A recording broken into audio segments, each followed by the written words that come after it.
Selamat pagi Pak Sucaya. Selamat pagi Pak Kepala. Bagaimana kabarnya hari ini Pak Sucaya? Ya, secara baik Pak. Ya, gimana?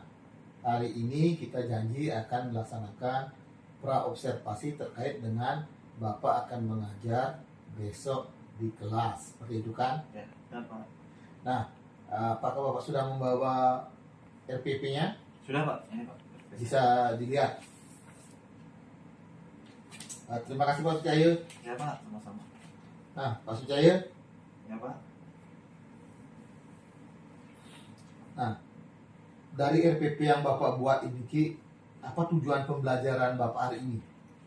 Tujuan pembelajaran saya adalah nanti anak-anak supaya mampu memahami, kemudian melakukan beragam tindakan yang sesuai dengan sila-sila Pancasila. Nah, bagaimana Bapak menyiapkan peserta didik agar dapat belajar dengan baik?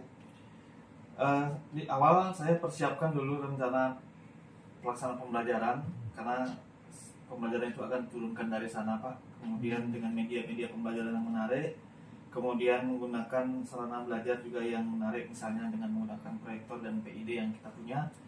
Dan kemudian di situ kita akan sajikan beberapa permainan supaya anak-anak lebih senang belajarnya. Pendekatan apa yang Bapak gunakan dalam pembelajaran tersebut? Sesuai dengan anjuran pemerintah, sekarang itu kan pendekatan yang kita gunakan adalah pembelajaran mendalam Pak.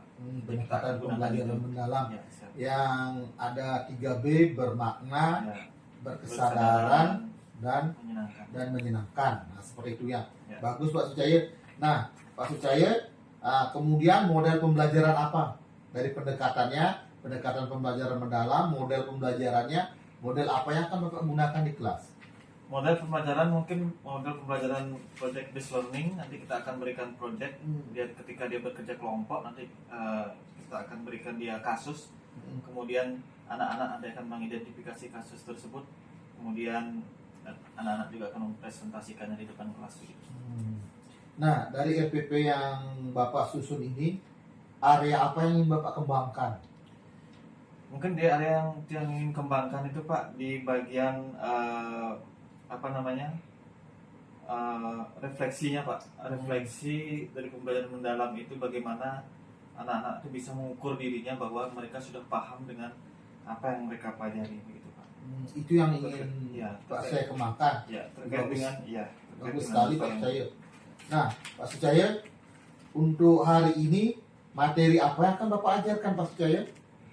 Materi yang saya ajarkan adalah penerapan nilai-nilai Pancasila dalam kehidupan sehari-hari Pak, di kelas 2. Untuk asesmen apa yang Bapak gunakan? Nah, di awal kita akan asesmen dulu Pak, untuk formatifnya. Kemudian kita akan gali dulu informasi dari anak-anak, bagaimana sih sebenarnya anak-anak itu mengetahui atau paham dengan, terutama dengan sila Pancasila dulu Pak, yang sederhana. Kemudian bagaimana penerapannya, kemudian di akhir kita akan adakan asesmen sumatifnya. Nah, tingkat kesulitan dalam penyusunan asesmen itu sudah dipikirkan Pak Sucaya?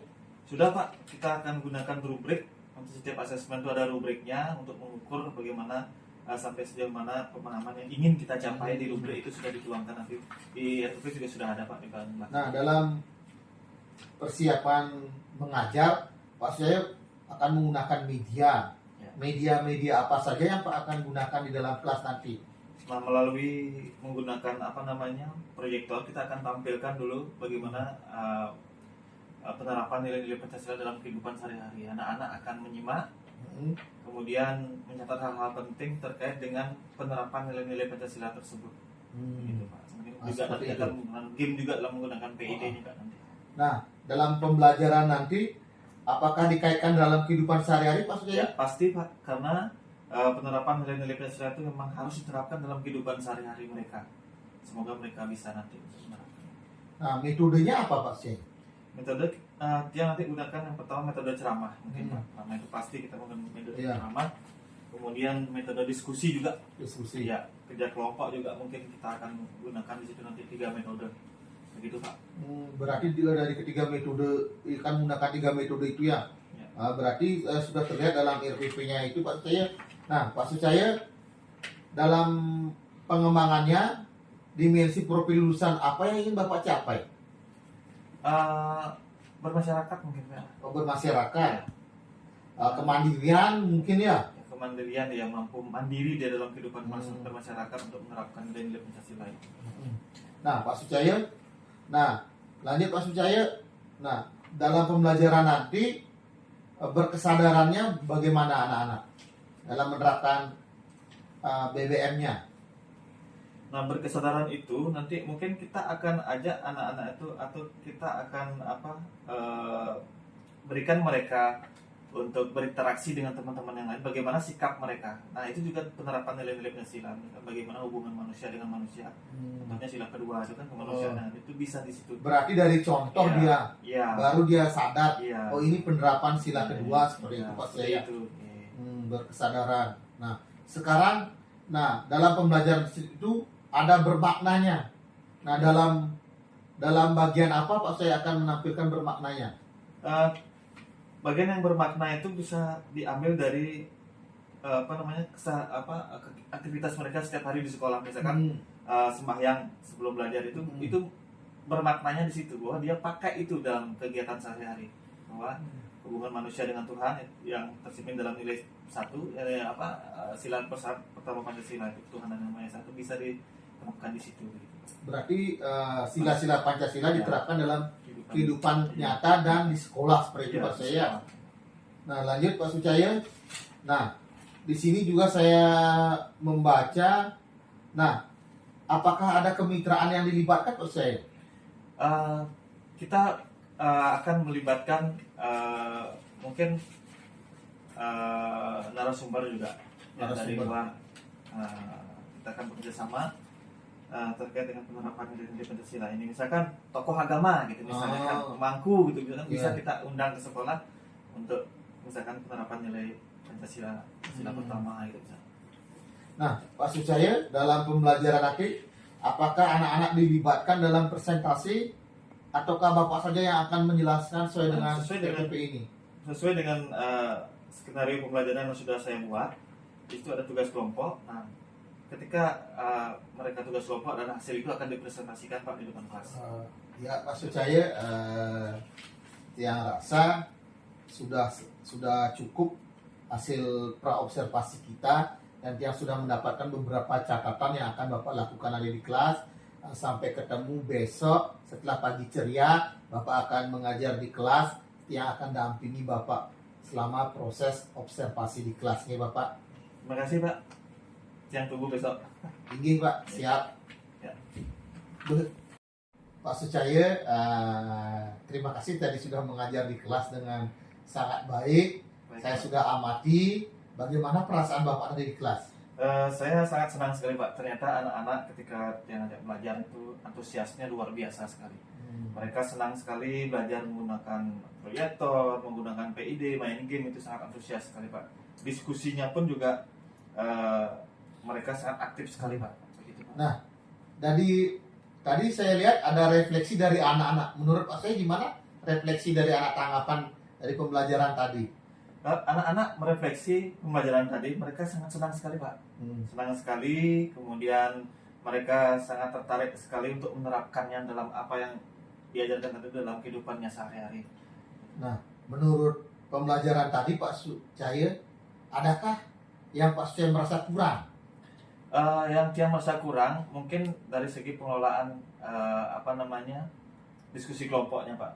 Masih ada terlihat anak-anak yang berkeliaran, anak-anak yang kurang memperhatikan pembelajaran. Mungkin di situ nanti dikondisikan lagi terkait dengan pengelolaan tugas kelompoknya. Hasil dari pembelajaran anak-anak bagaimana tadi Pak Sucaya? Hasil anak-anak cukup memuaskan Pak. Dilihat dari hasil asesmennya, dia lihat semua di atas harapan, jadi nilainya semuanya lumayan bagus Pak. Ya, semoga berarti nilainya bagus ya anak-anak. Nah Pak Sucaya, lanjut. Dari tadi kan saya amati penggunaan medianya sudah, penggunaan PID-nya sudah. Nah, sekarang dukungan apa yang Pak Sucaya inginkan dari saya sebagai kepala sekolah agar pembelajaran di kelas dan di sekolah itu tambah menyenangkan? Nah, selain tambah menyenangkan, dia juga berharap nanti pembelajaran di kelas itu lebih bermakna begitu Pak, dengan mungkin mendatangkan tokoh-tokoh agama atau narasumber lain yang terkait dengan materi pelajaran itu, supaya mereka melihat secara langsung, oh begini loh penerapannya, oh begini loh aslinya seperti ini begitu Pak. Jadi lebih bermakna dia. Berarti Pak Sucaya inginkan saya mendatangkan narasumber kan seperti itu. Iya, betul. Nah, nanti kemungkinan kita akan lakukan di kegiatan berbagi praktik baik di hari belajar guru Pak saya. Mungkin nanti kita ambil guru modelnya dari yang sudah mengikuti pelatihan pembelajaran mendalam ya Pak saya ya. Boleh. Ya, nanti itu kita akan observasi dia mengajar di kelas, kita akan amati sama-sama bagaimana penerapannya. Baik Pak, boleh Pak. Tidak harus dari luar. Kita guru-guru juga sudah banyak berkompeten di bidangnya. Boleh kita pakai itu nanti Pak. Nah, penilaian sikap anak-anak gimana di Pak Sucaya? Dibuat penilaiannya? Ya, namanya anak-anak mungkin tidak semuanya bisa sesuai dengan arahan guru. Ada anak-anak yang ribut, nah itu sudah dikondisikan dengan dipantau terus anak-anak, karena dia juga mengadakan asesmen proses. Jadi situ juga yang sudah nilai anak-anak seperti itu. Baik Pak Sucaya, terima kasih banyak ya.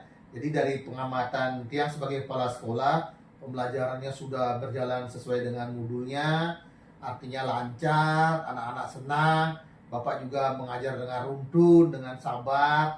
Nah, terima kasih Pak Sucaya atas waktunya. Sampai ketemu lagi di lain waktu. Ya, terima kasih banyak Pak sudah mendampingi terus. Buat